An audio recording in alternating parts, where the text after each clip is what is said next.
Okay, picture this. You're a San Diego homeowner, the summer heat is really starting to creep up on you, and you finally bite the bullet and call someone out to look at your air conditioning. They hand you a quote, and right there at the very top it says, split system.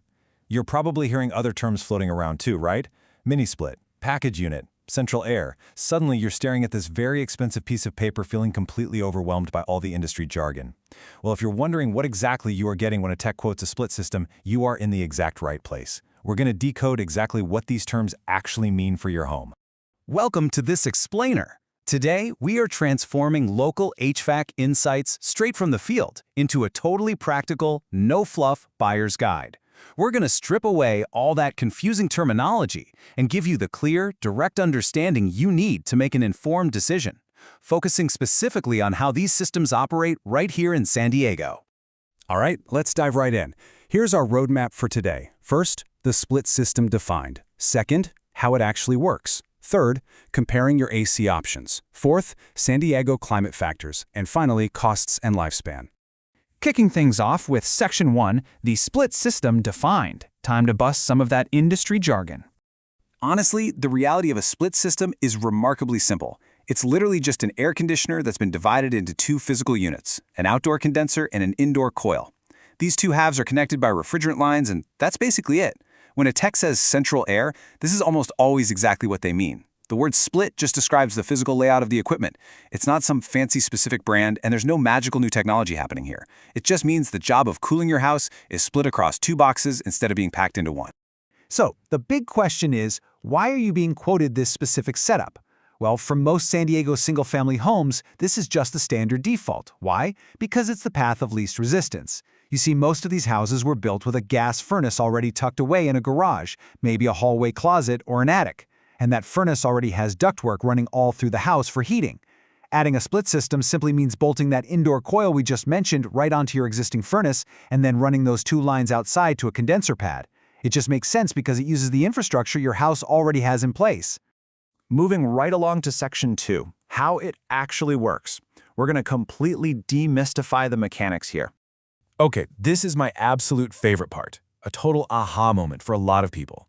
A split system works by moving heat, not by creating cold air out of thin air. I want you to completely flip how you think about your cooling system. You aren't actually pumping coldness into your living room. You're actually absorbing the heat that is already inside your house and dragging it outside. Let's look at how this cycle actually plays out. First, your indoor coil sits right in the path of your return air. As your blower pushes warm house air over this coil, the freezing cold refrigerant inside acts like a sponge. It absorbs that heat and evaporates into a gas. Next, that now warmed gas travels outside through a copper line to your outdoor unit. Out there, the compressor squeezes that gas, which drastically spikes its pressure and temperature. Finally, this hot, high-pressure gas moves through the outdoor coil. A fan blows outside air across it, and bam, the heat is dumped right into your side yard. The refrigerant then condenses back into a liquid, travels back indoors through a second line, cools back down, and the whole shebang repeats itself. Those two lines, one for cold gas heading in, one for hot gas heading out, are the absolutely crucial link making this whole heat-moving trick possible. Let's jump into Section 3, comparing your AC options. This is vital context if a contractor ever pitches you an alternative setup. When we step back and look at the whole market, you're mostly choosing between three options: the standard split system, the packaged unit, and the ductless mini split. Now remember that refrigeration cycle we just walked through? All three of these use that exact same cycle. The only real difference is where the boxes sit. The standard split system, as we know, uses two units and your existing ducts, perfect for standard homes. Then you've got the packaged unit. This jams the compressor, the coil, and the blower all into one single metal cabinet that lives entirely outside, usually on a flat roof or a pad on the ground. This is a lifesaver for homes or small businesses with literally zero indoor closet space for a furnace. And finally, the ductless mini split.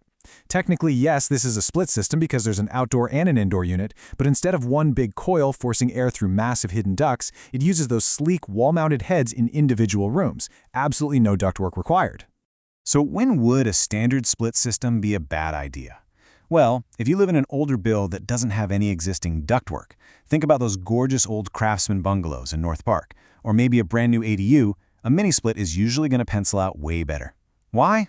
because tearing up your house to add brand new ductwork can easily run you $4,000 to $7,000 before you even buy the actual air conditioner. You can see how your home's current layout is pretty much the ultimate deciding factor here. Which brings us to Section 4, San Diego Climate Factors. This is where generic internet advice usually falls completely flat. You know as well as I do, San Diego isn't just one single climate. It's a whole series of microclimates, and that drastically changes the math on your AC. Let's compare coastal San Diego, from La Jolla up to Encinitas, with the inland valleys like El Cajon, Santee, or Escondido. On the coast, the air is the enemy. Homes near the ocean get hammered by salt air, which actively speeds up the corrosion on your outdoor condenser. But inland? Totally different ballgame. Out in Escondido, you're dealing with way more days pushing past 95 degrees. You don't really have the salt corrosion, but your compressor is working so much harder and running for much longer stretches just to keep up with that intense baking summer heat. And finally, Section 5, Costs and Lifespan. Let's get to the bottom line for your budget. So those local microclimates we just talked about, they directly hit your wallet. Geography literally dictates how soon you're going to have to replace that outdoor unit. A coastal split system typically gives you about 12 to 15 years before the salt air corrosion just eats it alive. Meanwhile, an inland unit, even though it's logging way more hours fighting hotter temperatures, usually sees a longer lifespan of 15 to 20 years simply because it spared that heavy coastal rust. And of course, staying on top of filter changes and annual tune-ups is how you push both of those numbers toward the higher end. All right, the moment of truth. If you are installing a standard residential split system here in San Diego, you should expect an installed cost ranging from $5,500 to $12,000.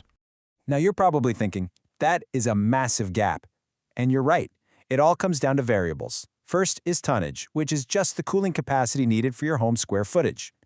Then there's the SEER 2 efficiency rating. Higher efficiency units are going to cost you more upfront. You also have to factor in the condition of your existing ductwork, whether you need electrical panel upgrades to handle the extra load, and of course, city permit fees. Naturally, larger homes and top-tier efficiency units are absolutely going to push your quote right to the top of that range. Well, we've covered the layout, the mechanics, the local climate impacts, and the harsh reality of the costs. But before you go writing a $10,000 check, I really want to leave you with this one vital question to think about. Does your current system truly need replacing, or could a simple repair keep you cool? Please, never just assume a broken AC means you automatically need a total replacement. Get a proper, honest evaluation of your equipment and your ducts before you commit that kind of budget. Stay cool out there, stay informed, and we'll see you on the next explainer.